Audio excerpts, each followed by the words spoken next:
Hello, this is Sydney Thomas, and today we're going to demo our new and improved statistics processing workflow. The easiest way to begin your statistical analysis is to go to any molecular networking job where you ran MS1 peak integration. From the task status page of that molecular networking job, scroll down to Downstream Analysis and click on the Statistical Analysis button. This will pull up a new workflow with all of the correct input files pre-populated. All you need to do now is enter in a job description and these options below.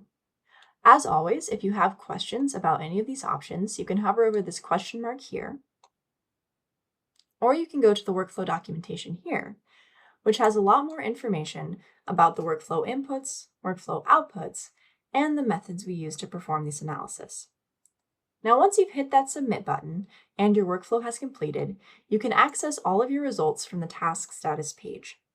Now, there are a lot of results here, but for today we're just going to focus on the new visualization options. The first of these options is to visualize a volcano plot. This plots all of your metabolites based on their fold changes and p-values. Any metabolite with a library annotation will be shown in either dark red or dark blue. You can click on any point in this plot to pull up a box plot for that specific metabolite. And if you have a metabolite of interest that you really want to see, you can scroll down to this results table here, click on your metabolite of interest, and it will highlight that metabolite in the volcano plot and in your box plot. Next, we have the option to visualize a heat map. This will provide a heat map of all of the significantly changing metabolites in your analysis and provide clustering information for both your samples and these metabolites. Third, we have the option of looking at principal components analysis. Here we can look at your normal PCA or SVD analyses. This is the biplot showing all of your samples.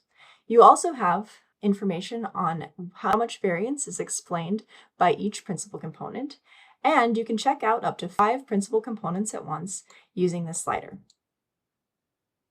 Now, if you want to create your own biplot, you can always scroll down to the results table down here, find your metabolite of interest, and click on it to draw the vector for that specific metabolite. Finally, we have a dashboard for visualizing the results from our machine learning models. This dashboard includes validation curves for the repeated double cross-validation that we perform with our random forest and PLSDA models, and provides information on which metabolites were most important for distinguishing between groups. Finally, we have the option of overlaying all of these statistical results over your molecular network using this button here.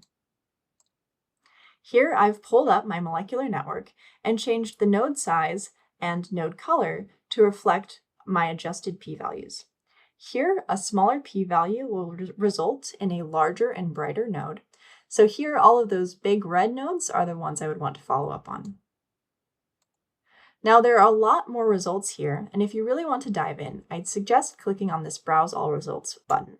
This will pull up all of the results tables, as well as all of the intermediate files, which you can always download and use for your own statistical analyses. If you need to save these results to an electronic lab notebook, I suggest checking out our job parameters and collated versions YAML files. This provides the exact input parameters for this workflow, as well as all of the packages and their versions that were used to create these results, making them very reproducible. This new statistics processing workflow is now available in beta version on the newest deployment of Ometa Flow. We hope you have a chance to check it out, and as always, feel free to reach out with any questions or suggestions. Thanks for listening.